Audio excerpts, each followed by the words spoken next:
বেগম খালেদা জিয়ার শোক সভায় জনৈক সাংবাদিক যার নাম জনাব সালেহ উদ্দিন, তিনি সময় টেলিভিশনের একজন সাংবাদিককে লাইভে ব্রডকাস্ট করার সময় ধাক্কা দিয়ে পাশে সরিয়ে দেন। এটা একটা আনপ্রেসিডেন্টেড ব্যাপার, এরকম আপনি করতে পারেন না কিছুতেই। তো এই ভদ্রলোক কে সেটা নিয়ে যখন আমি একটু কাজ করতে গেলাম, আমি জানলাম যে এই ভদ্রলোক দৈনিক ইত্তেফাকের এক্সিকিউটিভ এডিটর এবং 5ই আগস্ট 2024-এর আগে তিনি অস্ট্রেলিয়াতে বসবাস করতেন। তারপরে তিনি বাংলাদেশে ফেরত এসেছেন। ফেরত এসে তিনি PKSF পল্লী সহায়ক ফাউন্ডেশনের পরিচালক হয়েছেন, বাংলাদেশ ন্যাশনাল টি বোর্ডের একজন পরিচালক হয়েছেন এবং ইত্তেফাকের মতো একটি পত্রিকার এক্সিকিউটিভ এডিটর হয়েছেন।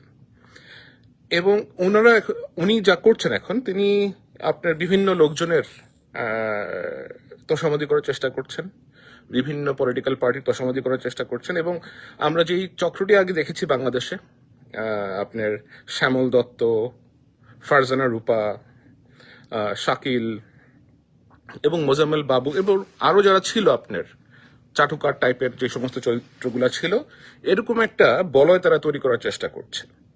এই ধরনের যারা লোকজন আছে, এরা কিভাবে এখনো মূল ধারার যে পলিটিক্যাল পার্টিগুলো আছে এদের কাছে গিয়ে অথবা এদের সাথে মিশে এ ধরনের ফায়দা নেওয়ার চেষ্টা করছে, সেটা আমার এখনো ঠিক বোধগম্য হচ্ছে না। এবং তারা এটা কেন করছে, কি কারণে করছে, এটা রাজনৈতিক দলগুলোকে অবশ্যই খতিয়ে দেখা উচিত।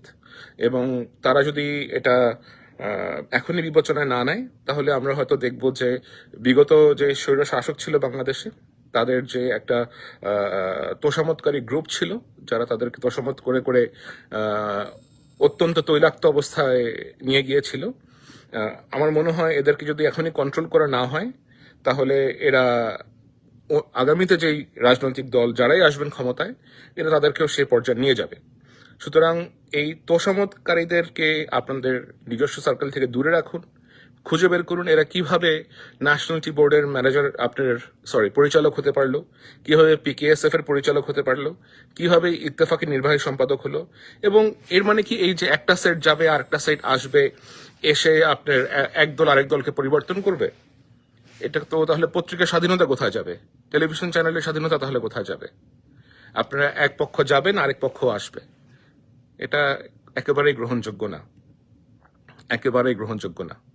আশা করি রাজনৈতিক দল যারাই আছেন তারা আশেপাশে চাটুকার বলয়ে মুক্ত রাখবেন নিজেদেরকে এবং চাটুকারদের থেকে নিজেরা দূরে থাকবেন।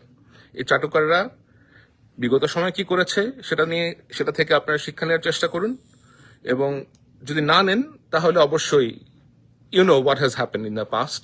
তারা কিভাবে একটা সরকারকে অথবা একটা রাজনৈতিক গোষ্ঠীকে বিপদগামী করেছে, খাদের কিনারে এনে ধাক্কা দিয়ে ফেলে দিয়েছে। আপনাদেরও ঠিক একই অবস্থা হবে। এদেরকে বর্জন করুন, এরা সঠিক লোককে সঠিক জায়গাতে দিন। বাংলাদেশে বহুত সাংবাদিক আছে, বাংলাদেশের ভিতরে বহুত যোগ্য সাংবাদিক আছে। তাদেরকে আপনারা যদি পছন্দ করেন অথবা প্রয়োজন ফিল করেন, তাদেরকে সমস্ত কাজে গিয়ে লাগাতে পারেন আপনারা। অথবা পত্রিকাদেরকে ইন্ডিপেন্ডেন্স দেন।